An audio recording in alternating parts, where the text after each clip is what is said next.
7장 농촌 개발이 오늘의 토픽입니다. 그래서 여러분들께 농촌 개발 제7장을 공유하면서 말씀드리도록 하겠습니다.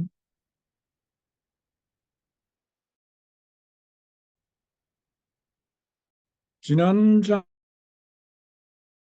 장까지는 6장까지는 한국의 대학에 우리들이 공부를 했는데요.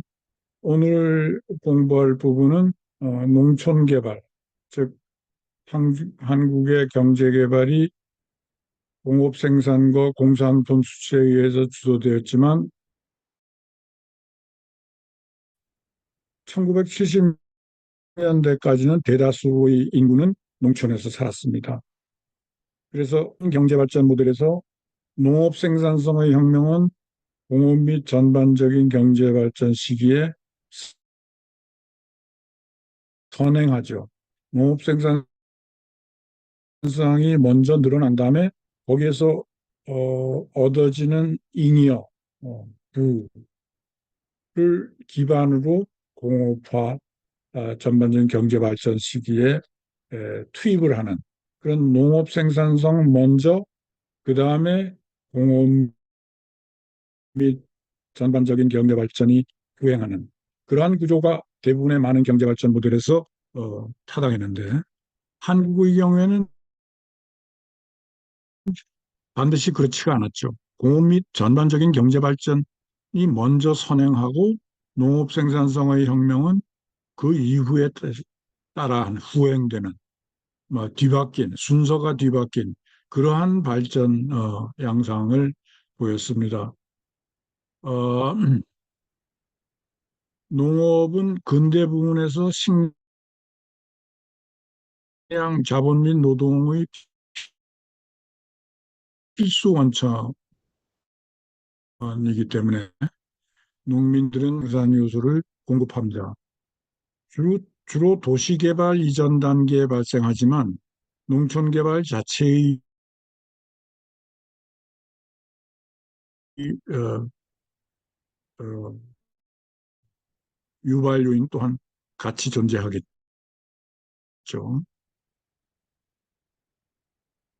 그래서 농촌생 개발과 토지개혁 문제를 살펴보면은 1970년대의 전통적인 지혜는 산업화 이전의 농촌 빈곤이 퇴치되고 산업화와 도시개발에 의해서 야기되었습니다.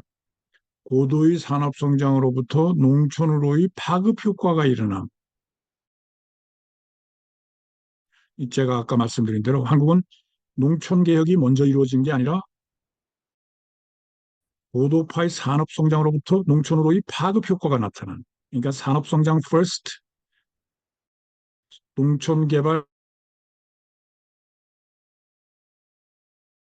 second. 이러한 역수. 1949년 6월 한국의 토지개혁법. 한국의 농민들은 낮은 불평등 수준에서 출발했습니다.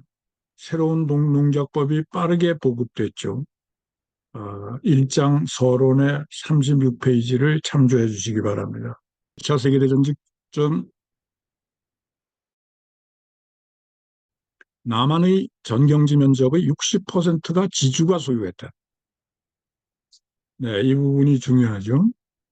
남한의 경지 면적의 60%가 지주가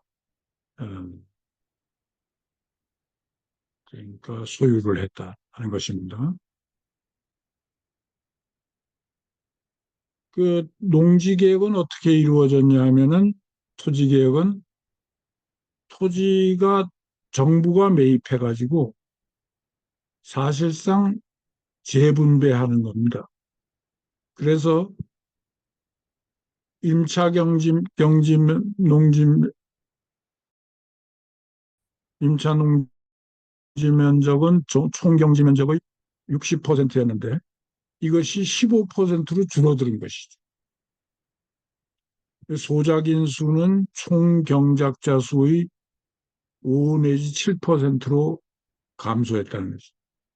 면적으로 치면은 15%로 감소했고, 소작 인수는 총 경작자 수의 5 내지 7% 수준으로 감소했다고.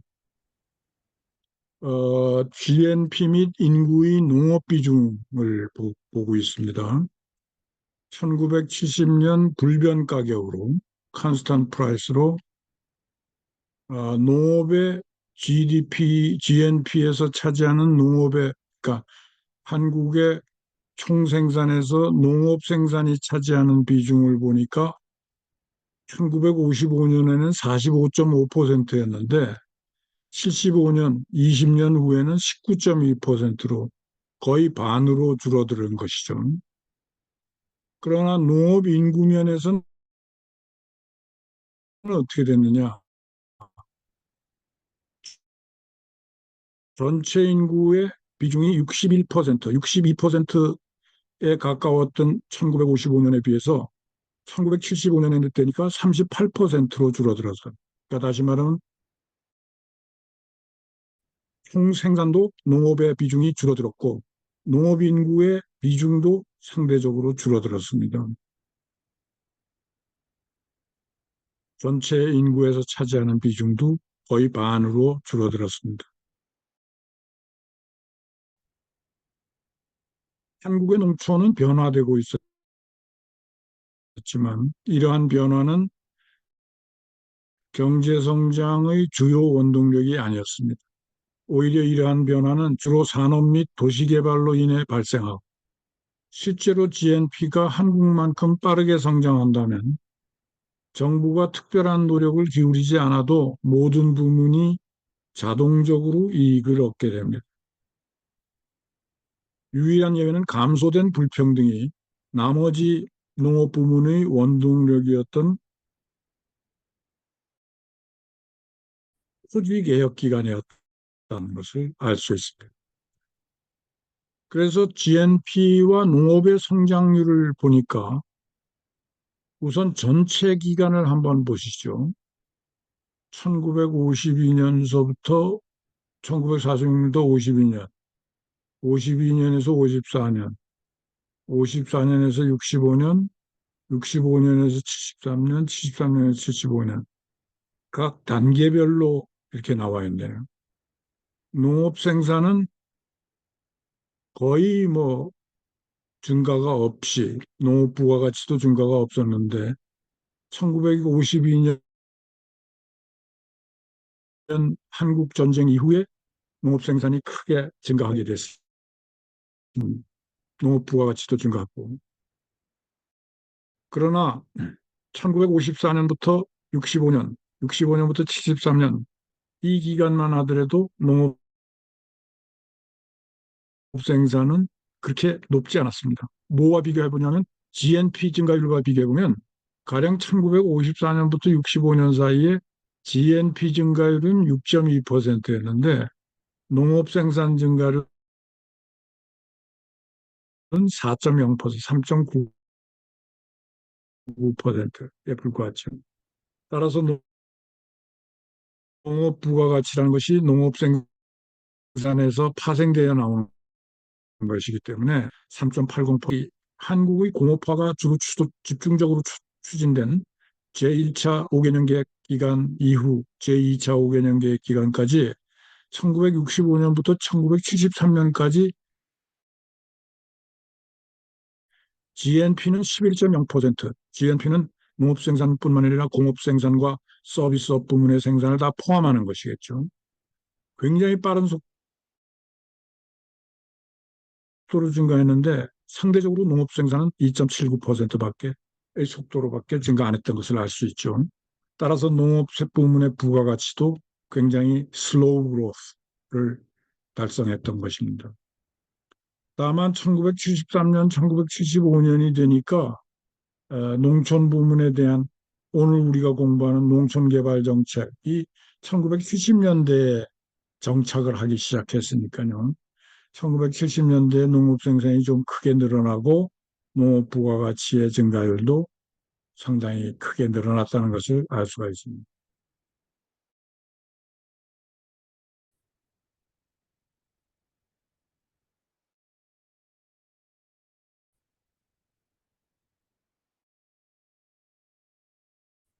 네. 농촌 부문 세금이 매우 낮았기 때문에 농업의 국가재정의 기여는 제한적이었습니다. 1970년대까지는 농촌 지역에서 순현금 흐름이 없었고 농업의 주요 기여는 사람과 농산품이었습니다. 표 47에는 쌀 수출국으로서의 한국,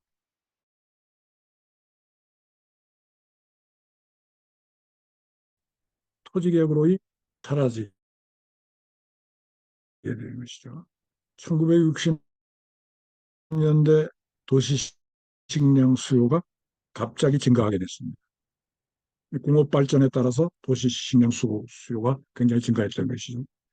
농민들은 황금성 농작물, 그러니까 캐시크랍이라고 그러죠.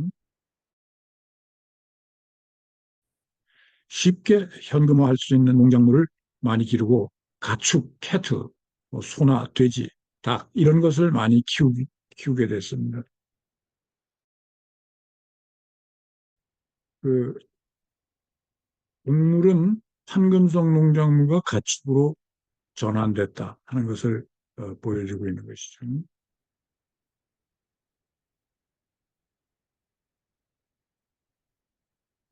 네. 곡물 수입 및 수출을 보면은 그 일제하에서는 곡물을 굉장히 많이 수입하고 수출은 극히 미미했죠. 1925년부터 29년까지는 수입은 엄청나게 수입하면서 수출은 아주 적었습니다. 일제 전반에서 일제 식민지가의 한국은 곡물 수입 국가였습니다. 기본적으로 수출보다. 그 이후에 많이 수출이 늘어나게 됐는데 1960년대, 70년대, 70년대 중반까지 늘어나게 됐습니다. 그래서 농업 성장의 원천은 농업 발전의 시작은 증가하는 도시의 농산품 수요에 기인했으며 도시와 가까운 농부들에게만 영향을 미쳤습니다. 그러나 1960, 70년대 후반에 도로망이 확장되면서 농촌 지역 대부분이 도시 지역의 경제적 성장의 직접적인 원인은 아니었습니다. 그래서 표 48를 참조하시려면 농산물 구성이 있는데요. 농산품 구성을 보시면은 곡물이 55년과 57년에는 71.3%를 차지했는데 72년, 74년이 되니까 59%로 줄어들고 대신 황금성 작품, 캐시크랍이라고 그랬죠. 채소나 과일이나 축산품 등이 그 자리를 메꿔 나가는 건 더 증가하게 됐다는 것이죠. 네, 이것은 별로 중요한 것이 아니기 때문에 에, 제가 잠깐 설명을 드리면은 이건 리그레션 어널리시스라 그래서 이제 어, 통계적인 분석인데요. Y는 총농업 생산이고 LP는 헥타르당 경작지고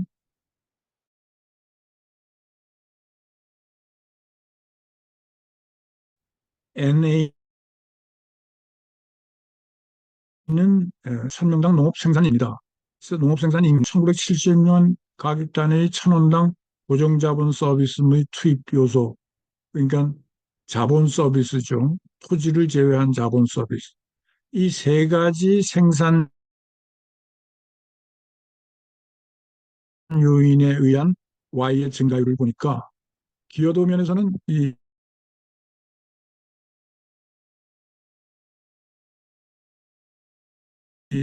고정자본, 다시 말하면 고정자본의 생산 에, 성장 기여도 중에서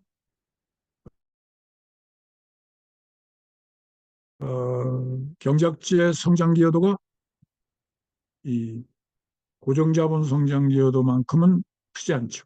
그러니까 농업 생산에도 고정자본 성장 기여도가 제일 크고 0.1165니까요. 0.1059니까 NA 농업 생산 인구의 투입이 두 번째로 컸고 세 번째로 LP 그러니까 경작지당 경작지 랜드 퍼 퍼슨이라 할까요? 헥타르당 경작지의 기여도가 컸다.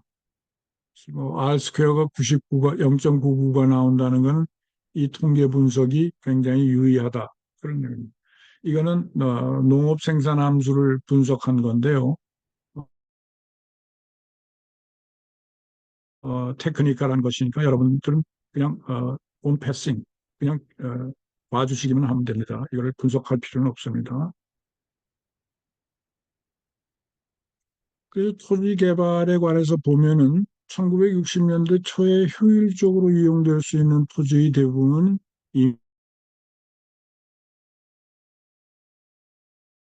이미 사용 중이었고 대부분의 농부들은 토지 개량을 불가능하게 생각하여서 오지대 개발은 거의 이루어지지 않았습니다. 미국의 원재 제외하고.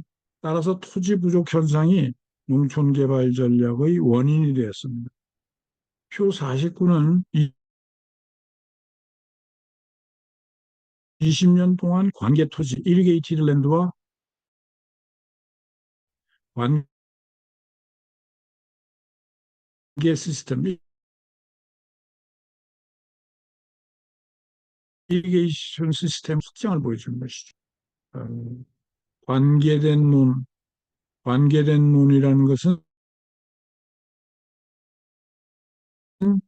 논 중에서 물 수급이 시스템화된, 그러니까 물의 수급이 수급 시스템화된 논을 우리가 관계된 논이라고 얘기합니다. 관계된 논이 한 50%를 차지합니다. 오지대가 이렇게 아직도 많이 남아있고. 그러던 것이 1975년이 되면은 여러분들 봐주실 거는 논의 경작지는 재배 면적은 크게 변하지 않았는데 관계된 논은 굉장히 많이 892, 그러니까 3분의 2 이상 4분의 3 정도가 이미 1975년이 되니까 관계된 논으로 바뀌었다 하는 것은 그만큼 한국 정부에서 투자를 많이 해서 논이 물 공급이 시스템화될 수 있는 그런 논으로 바뀌었다는 것을 말해주는 것입니다. 농업 노동은 한국의 부존 토지를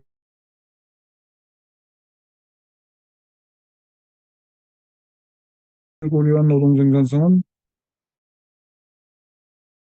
현대자본 투입이 도입 생산력에 기여한 것으로 보입니다.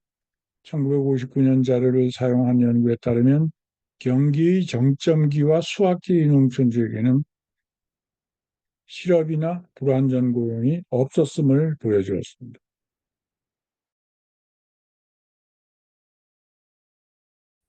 1960년대 초반부터 농촌 지역 주민 수와 근로자 1인당 노동 시간이 감소했습니다. 그래서 국제적인 관점에서의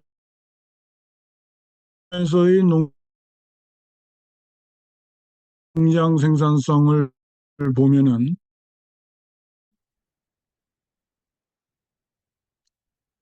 현저하게 적은 경작지와 높습니다. 토지개혁 이후에 식민지 시기 이후 토지는 지주들에게서 압수되어 동민들에게로 재분배됐고 이것은 삼장에서 언급된 소작인 농부 문제를 해결하게 했습니다. 국제적인 관점에서 자본과 토지가 부족해서 노동 생산성은 여전히 낮았습니다. 그러나 토지 생산성은 국제 기준에 비해 매우 높았습니다. 그 말은 굉장히 인텐시브한 어, 경작을 했다는 것이죠. 적은 경작지에 대한 대응으로 한국은 헥타르당 높은 수확량을 달성하려고 노력하였습니다. 그래서 1인당 경작지 비교를 한 통계를 보면요.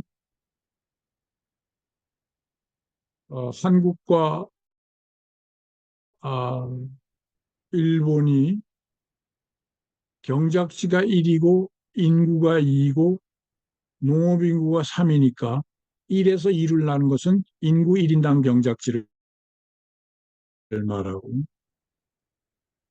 1에서 3을 나눈 것은 농업인구 1인당 경작지입니다. 그러니까 인구 1인당 경작지 면에서는 한국이 조금 높았죠. 일본보다는. 인구 1인당 경작지는 일본이 가장 낮았습니다. 그런데 반해서 농업인구 1인당 경작지는 한국이 제일 낮았습니다. 그 말은 뭐죠? 인구에 비해서 농업인구가 많았다는 것이죠, 한국은. 그래서 한국 5번을 보면은 5번 칼럼을 보면은 한국이 제일 낮았고 그 다음이 일본이었습니다. 우리가 듣는 것은 한국과 일본이 전부 굉장히 1인당 경작지가 낮은 나라들이었다 하는 것입니다. 다만 인구 1인당 경작지는 일본이 더 낮았고 좁았고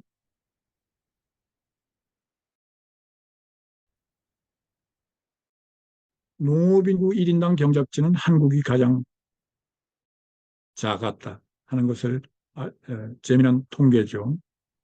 그에 비해서 태국이나 인도나 미국만 하더라도 훨씬 1인당 경작지가 높은 수준이었습니다.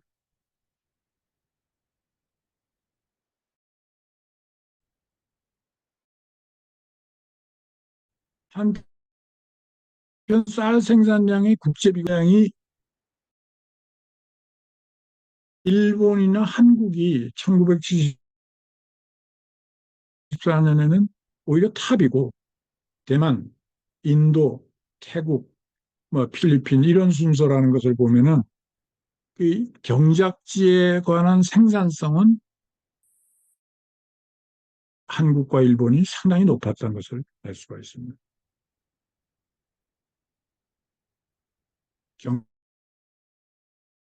경작지 면적당 생산성이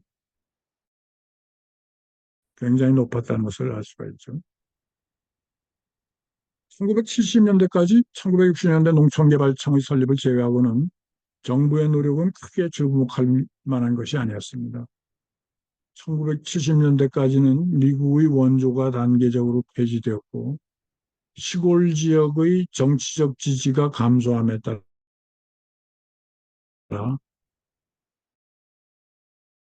정, 정부는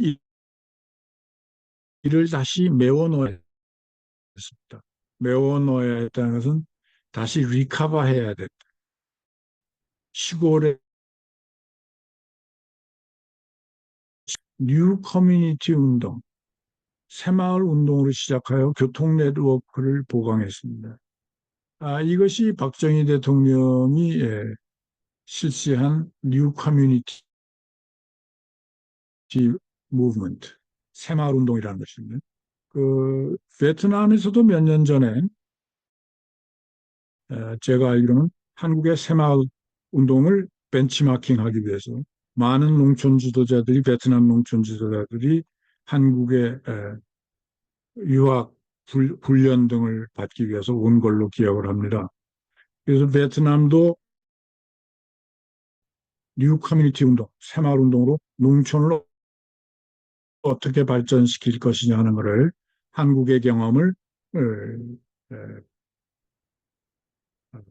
벤치마킹하는 그러한 운동 내지는 그러한 무브먼트를 가졌죠. 1974년 농촌 지역의 삶의 질을 향상시켜 농산물 생산을 늘리는 데 중점을 두었습니다. 그래서 농업에 대한 정부 지출을 보니까 실질 지수로 봐서도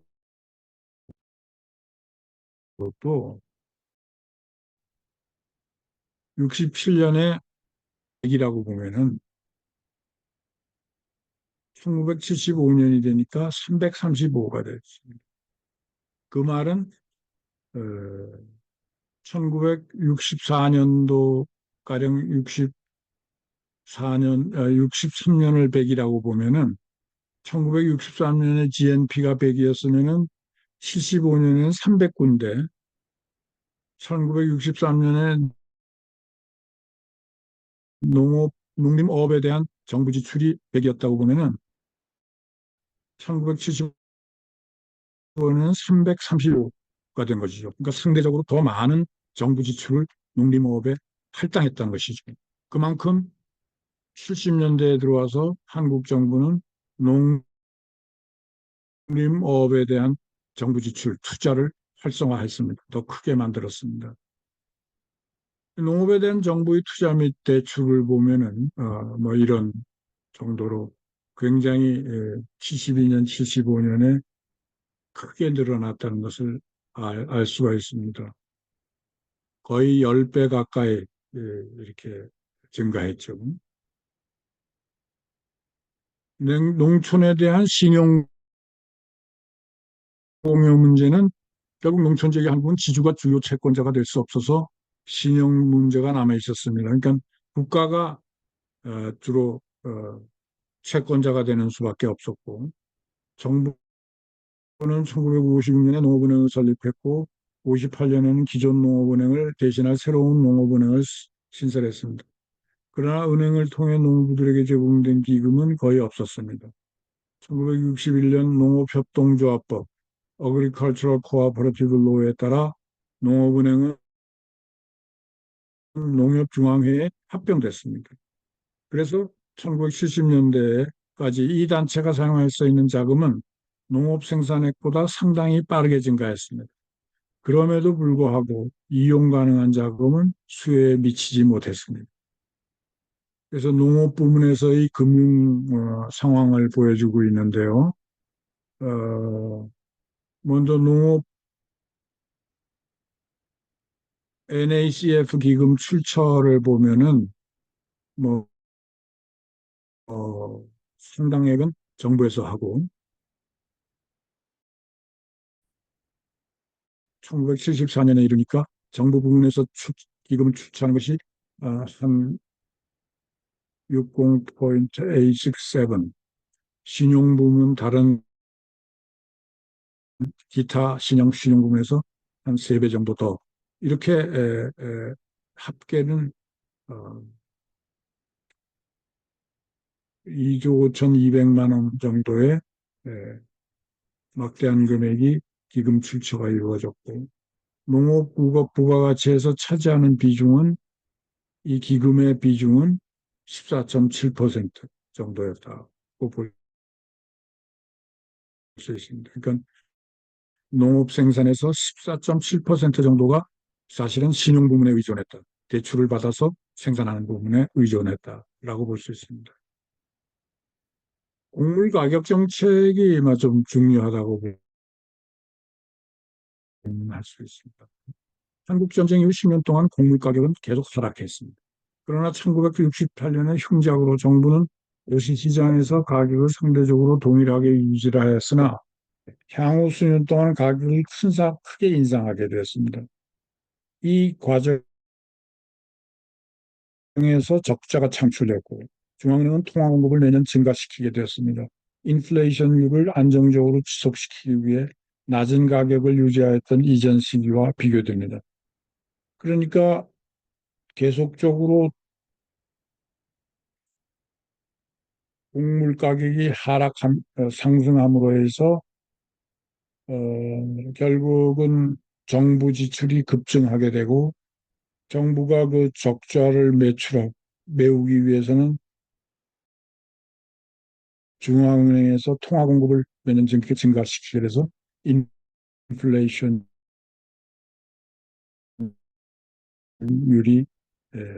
할 수 있는 위험에도 불구하고 지금 1970년대 곡물 가격은 농가 소득을 증가시키고 농업무역을 개선하기 위한 수단으로 이용되었습니다. 왜냐하면 곡물 가격이 계속 하락된다면 농민들이 곡물을 생산하려고 그러지 않게 될 것이기 때문에 농가 소득을 증가시키고 농업무역을 개선하기 위한 수단으로 이용되었습니다.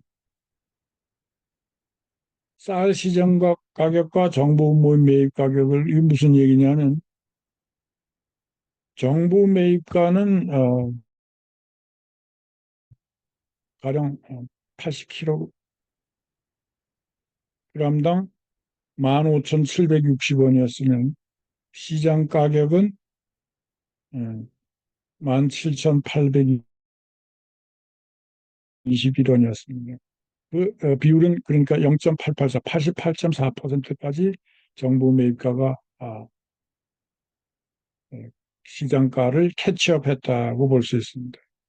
그럼 이것이 기본적으로 이중 고가제를 뜻하는데요. 정부 매입가가 이렇게 된다는 것은 무엇입니까? 시장에서 정부가 개입을 안 하면은 농민들의 생산 가격은 이것보다도 15,760원보다도 하락된 13,000원 정도밖에 안 됐을 거예요. 그럼 농민들은 계속 적자를 보니까 정부가 조금 고가로 매입을 해주는 겁니다. 물론 시장에 팔 때는 유통 마진이 붙고 여러 가지 상업 마진이 붙어서 국민들의 정부 매입가보다도 항상 낮을 수밖에 없었죠. 그래서 정부가 농촌을 보조하기 위한 방법으로 이중고가제를 쓰는 겁니다. 그러니까 정부의 매입가는 낮을 수밖에 없고 시장 가격은 높을 수밖에 없지만 정부는 그래도 정부 매입가를 통해서 농촌에 보조금을 주는 거나 마찬가지입니다. 정부 매입가보다 20%, 30% 낮은 것이 농촌의 매출 가격이기 때문에 그렇습니다. 그래서 이거를 우리가 이중고가제 어, 라고 얘기를 합니다. 더블 그레인 프라이스 이즈 팔러스 1956년부터 75년까지 제가 말씀드린 대로 이때는 이제 구매가를 굉장히 높여가지고 1975년이 되니까 판매가보다도 훨씬 높이 구매가를 결정을 했습니다. 그래야 판매가를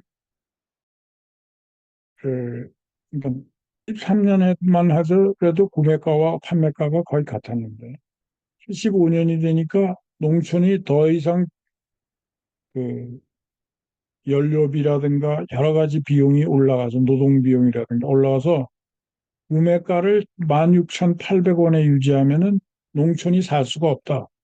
그래서 농촌 보조를 위해서는 구매가를 판매가보다도 훨씬 높이는 이러한 이중고가 정책을 하게 되고 그 결과 어떻게 될까요? 정부의 부채가 늘어나게 될 수. 14,000원에 사서 19,500원에 실제로 구매를 하는 거니까 14,000원에 사가지고 19,500원을 주는 거나 마찬가지. 그럼 한 5,000원 정도는 정부의 적자로 나타나는 것이죠. 이런 이주국가 정책은 굉장한 부담으로 작용하게 됩니다. 결국 정부의 노력으로 토지개혁은 한국 농업의 주요한 구조 변화를 가져왔고 이러한 변화만으로도 정부가 소득세 분배를 시도하는 것은 농촌 생활 수준을 변화시키는 데 효과적이었습니다. 한국 토지의 재분배는 1949년 토지개혁 이후에 이루어졌고 1930년대 남한 경작지의 60% 이상은 지주가 소유하고 있었고 일부는 일본인이었습니다. 이들은 한국의 독립 이후 땅을 잃게 되고 일본인과 밀착했던 한국의 지주들은 정치적 힘을 잃었고 한국 전쟁으로 이러한 현상은 가속화되었습니다.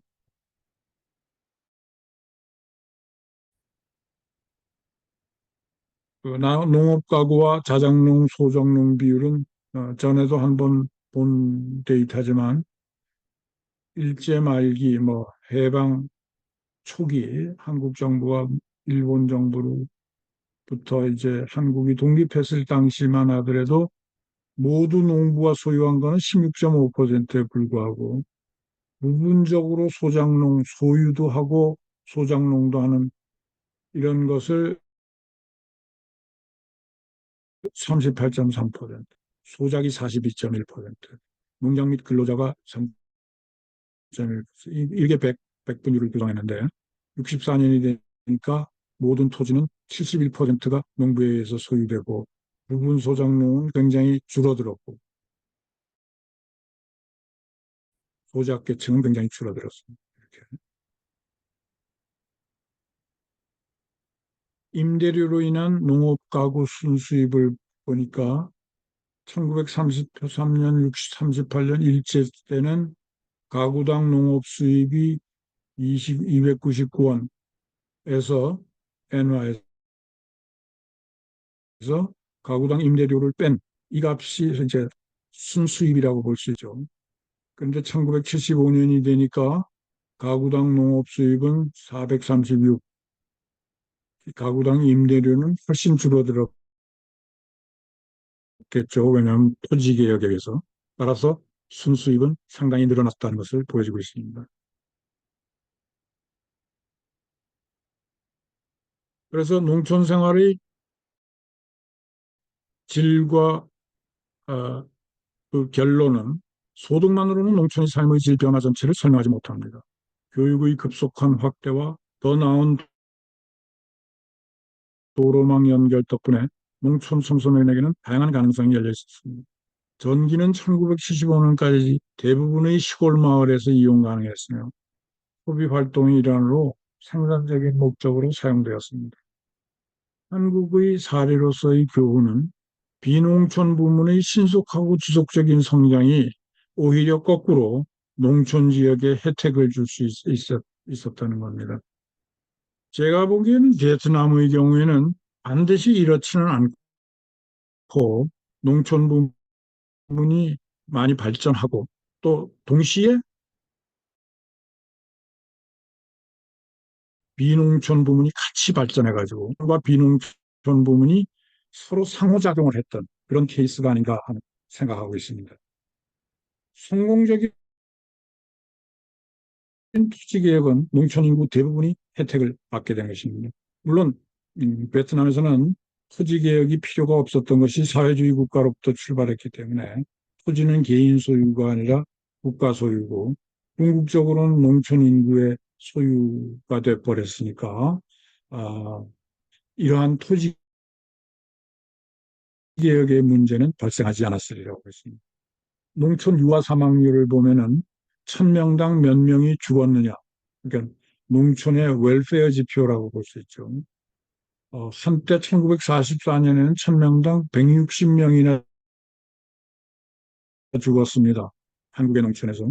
1970년대가 되니까 42명. 엄청나게 유아 사망률이 줄었다는 것은 농촌의 웰페어가 그만큼 증가했다는 것입니다.